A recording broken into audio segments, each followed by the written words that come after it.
Glad you're watching this. So, really special opportunity in sports right now where you have essentially an entire market of sports, youth sports in this case, that's worth $52 billion a year, in desperate need of a product from an industry that really needs to get rid of product. Like, if they don't get rid of the product, they're going to be in a lot of trouble. And so, what we're talking about in this video is the EV manufacturing crisis. We're talking about auto manufacturers in this video. And the whole point of this is to really trace the following. So in 2025, the EV market had its biggest legal headwinds it's ever faced, right? Trump came in and the political affiliates around him in Washington and basically said, hey, EV manufacturers, no more tax incentives. Consumers, no more tax incentives for you. And so that left a lot of unsold vehicles that are brand new. And it's also de-incentivized us as consumers, you and I, to go buy an electric car. And as Charlie Munger says, show me the incentive, I'll show you the outcome. The outcome has not been good. Tesla can show you that. The stock has plummeted 16% in the last week. It's finally starting to catch up.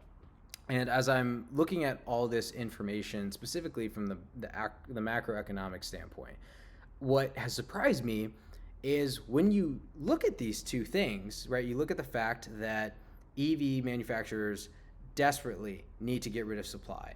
And you have youth sports, on the other hand, that is traveling every weekend, that is spending a lot of money on gas. And spending money on gas right now is very painful, considering the fact that in the Strait of Hormuz right now, we still can't get a barrel of oil through without some sort of geopolitical catastrophe. It's $100 a barrel right now as of this video. And so that has caused inflated gas prices, and I'm just looking at these two like, wow, this is a perfect marriage, because youth sports needs more electric vehicles where you could cut down the cost of travel 70-80% in terms of, you know, getting to and from somewhere logistically. And you have all these EV manufacturing and car companies that have pretty sweet deals available for these two fan bases. So why don't they come together? And that's the whole point of this video. And I think the best way that those two can come together. So if you're a partnership guy listening to this and you're thinking to yourself, okay, Dom, this is great.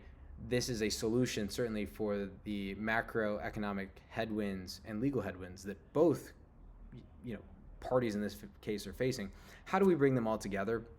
I think one of the more creative ideas that I've had off the top of my head, and you know, I'm sure you'll have others, is just carpool karaoke. Imagine youth sports or a youth sports organization like Perfect Game going to Toyota, getting their electric hybrid RAV4, whatever it is, and saying, hey, Toyota at our giant event that we have in Jupiter, Florida this year is going to give players rides to and from the hotel to the field for free.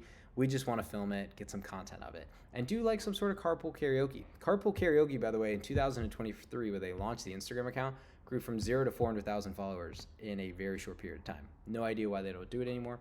Maybe the show just couldn't get funding.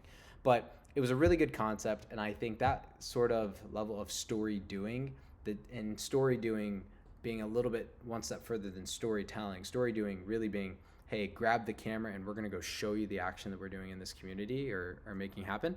I think that could just be such a cool and unique partnership, and I think a lot of people are missing it right now. So it's definitely something that I am pitching and thinking about when talking to teams and properties that I'm working with that have these youth sports components around them. And it doesn't have to just be, like I said, the Perfect Games of the world. There's professional soccer franchises that have incredible youth academies, and they're looking for partnerships there. So that's what really sparked this idea for me. And on the flip side, if you're an auto manufacturer that's looking for teams to work with, we have plenty of them. So if you are a partnership guy, if you're a brand guy, make sure to check out the link down below to athletiverse.io. Our whole mission and purpose is to turn partnerships into real outcomes for the brands and for the teams and communities that are involved in them. So if that perks your interest, make sure to check it out. Let me know what you guys think of this concept, by the way. Hopefully this data is helpful for you, and then like and subscribe if it is. I'll see you next time. Peace.